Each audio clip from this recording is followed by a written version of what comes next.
Welcome to ज़ोरिया academy. मैं हूं अमरिंदर। तो दोस्तों, पिछली वीडियो में हमने कोशिका विज्ञान से संबंधित कुछ क्वेश्चंस को किया था और उसी सीरीज़ को आगे बढ़ाते हुए आज हम जो क्वेश्चंस रह गए थे उनको करेंगे। तो दोस्तों, वीडियो को स्टार्ट करते हैं और अपने फर्स्ट क्वेश्चन की ओर बढ़ते हैं। फर्स्ट क्वेश्चन में दिया गया है, कोशिकीय श्वसन का सक्रिय स्थल है। आपको बताना है कि कोशिकीय श्वसन का सक्रिय स्थल कौन सा है। गोल्गी काय, माइटोकॉन्ड्रिया, राइबोसोम या न्यूक्लियस। तो इसका जो राइट आंसर होगा वो होगा ऑप्शन नंबर बी, माइटोकॉन्ड्रिया। इसको कोशिकीय श्वसन का सक्रिय अंग कहा जाता है। अब जानना चाहिए आपको कि इसको कोशिकीय श्वसन का सक्रिय अंग किस लिए कहा जाता है। तो मैं आपको बताऊं कि जो ब्लड होता है हमारा, ब्लड के अंदर होते हैं आरबीसी और आरबीसी के अंदर मौजूद होती है हीमोग्लोबिन्स।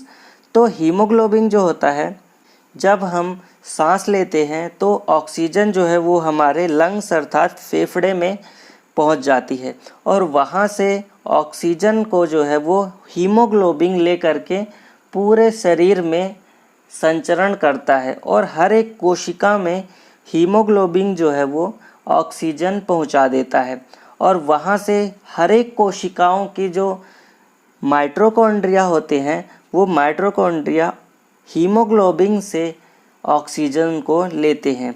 तो हीमोग्लोबिन जो है वो ऑक्सीजन पहुंचाने का काम करता है माइटोकॉन्ड्रिया तक। तो इसी कारण से माइटोकॉन्ड्रिया कोशिका का श्वसन अंग कहलाता है। आगे बढ़ते हैं नेक्स्ट क्वेश्चन की ओर। क्वेश्चन नंबर 2 में दिया गया है, जैसा कि आप देखेंगे क्वेश्चन नंबर 2 में दिया गया है, फूलों और बीजों को विभिन्न प्रकार के आकर्षक रंग प्रदान करता है। आपको बताना है कि फूलों को आपने देखा होगा कि फूल कितने रंग बिरंगे होते हैं। इनको जो रंग है वो क्या चीज़ है जो इन्हें रंग प्रदान करता है। तो इसका जो राइट आंसर होगा वो होगा ऑप्शन नंबर बी, क्रोमोप्लास्ट। जो क्रोमोप्लास्ट होता है ये बीजों और फूलों को आकर्षक रंग प्रदान करता है, जैसा कि आप देख रहे होंगे। तो आगे बढ़ते हैं अपने नेक्स्ट क्वेश्चन की ओर। क्वेश्चन नंबर 3 में दिया गया है, निम्नलिखित में से कौन पत्तियों को हरा रंग प्रदान करता है। अब आपको बताना है कि पत्तियों का जो हरा रंग होता है वो किस कारण से होता है।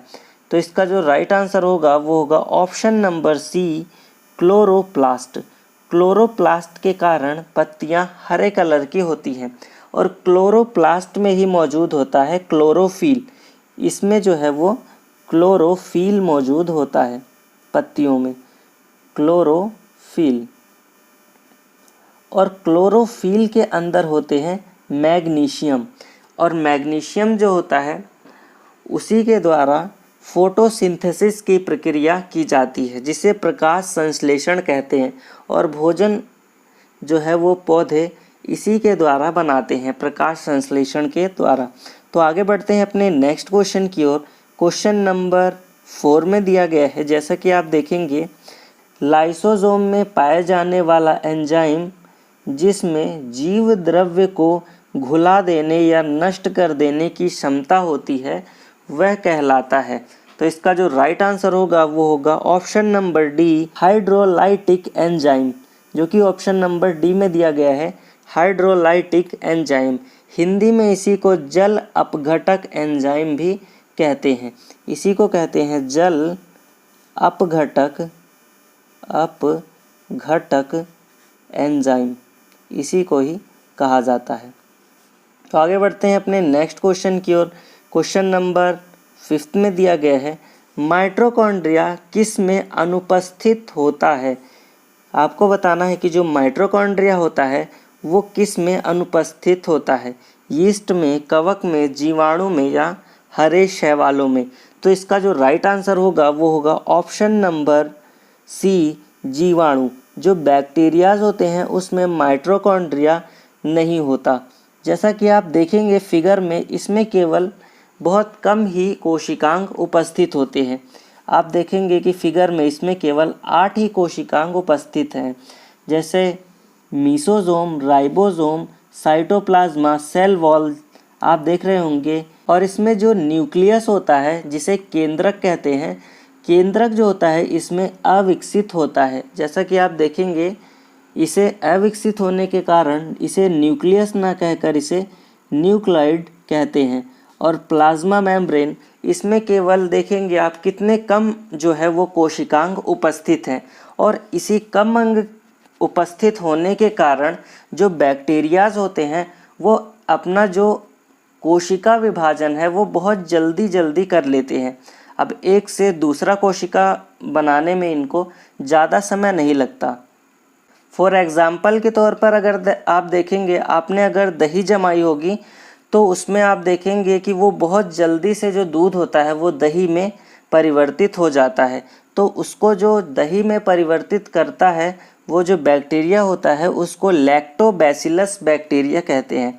लैक्टोबैसिलस बैक्टीरिया ये बहुत जल्दी से अपना कोशिका विभाजन करके ये अपनी संख्या को बढ़ा लेते हैं। अभी आपने देखा होगा जैसे कोरोना वायरस, ये भी क्या है, एक वायरस था, और ये वायरस कितनी जल्दी से अपनी कोशिका विभाजन करके फटाफट से अपनी संख्या को बढ़ा ले रहे थे। तो जब इनमें कम कोशिकांग ही हैं तो ये अपना जो है कोशिका विभाजन बहुत जल्दी से कर लेते हैं। तो आशा करता हूँ आप ये अच्छे से समझ गए होंगे। आगे बढ़ते हैं अपने नेक्स्ट क्वेश्चन की ओर।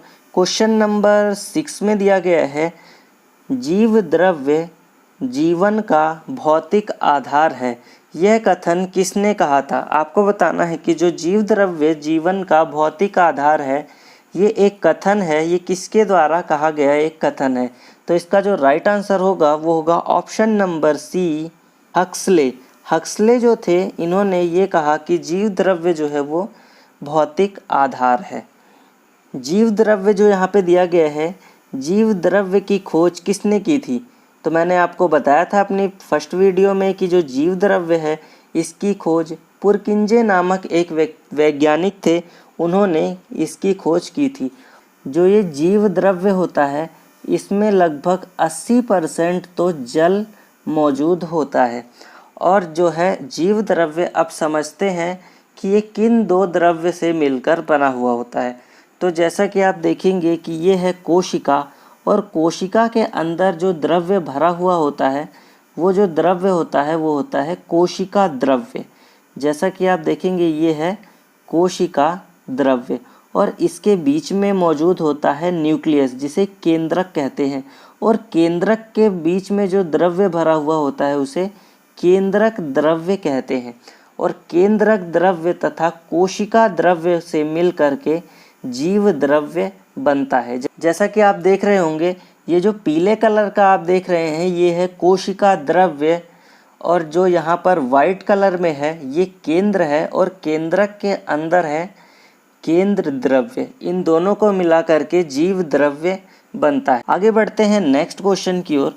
क्वेश्चन नंबर 7 में दिया गया है, डीएनए के द्विहेलरी प्रारूप को पहली बार किसने प्रस्तावित किया था?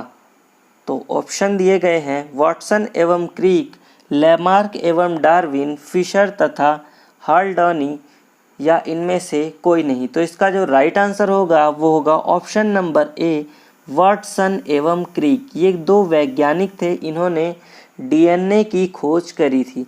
वाटसन एवं क्रिक के बारे में अगर मैं कहूँ तो ये जो दोनों वैज्ञानिक थे इन्हें 1962 में 1962 में इनको नोबेल पुरस्कार भी दिया गया था, जो कि डीएनए की खोज करने के कारण इनको मिला था। आगे बढ़ते हैं नेक्स्ट क्वेश्चन की ओर। क्वेश्चन नंबर 8 में दिया गया है, वास्तविक केंद्रक किस में अनुपस्थित होता है? तो इसका जो राइट आंसर होगा वो होगा ऑप्शन नंबर ए, जीवाणुओं में। जीवाणुओं में केंद्रक जो होता है वो वास्तविक रूप में उपस्थित नहीं होता। जैसा कि आप देखेंगे कि जो बैक्टीरियाज होते हैं उसमें अविकसित न्यूक्लियस उपस्थित होता है, जो कि पूरी तरह से गोल नहीं होता, वो अविकसित होता है। तो न्यूक्लियस होता है जिसे केंद्रक कहते हैं। जैसा कि आप देखेंगे जो केंद्रक है, केंद्रक की खोज ब्राउन ने की थी, रॉबर्ट ब्राउन ने केंद्रक की खोज की थी। और केंद्रक के अंदर क्या मौजूद होता है? तो जो न्यूक्लियस होता है उसके अंदर 80% तो प्रोटीन होता है और 10% डीएनए मौजूद होता है। इसे ब्रेन ऑफ सेल भी कहा जाता है न्यूक्लियस को। आगे बढ़ते हैं नेक्स्ट क्वेश्चन की ओर। क्वेश्चन नंबर 9 में दिया गया है, कोशिकीय व आणविक जीव विज्ञान केंद्र कहाँ स्थित है? तो इसका जो राइट आंसर होगा वो होगा ऑप्शन नंबर डी, हैदराबाद में। हैदराबाद में स्थित है कोशिकीय व आणविक जीव विज्ञान केंद्र। आगे है नेक्स्ट क्वेश्चन नंबर 10 में दिया गया है, निम्नलिखित में से सबसे छोटी कोशिका कौन सी है? तो इसका जो राइट आंसर होगा वो होगा ऑप्शन नंबर ए, माइक्रोप्लाज्मा। और सबसे बड़ी कोशिका तो शुतुरमुर्ग के अंडे की जो कोशिका होती है वो सबसे बड़ी कोशिका होती है।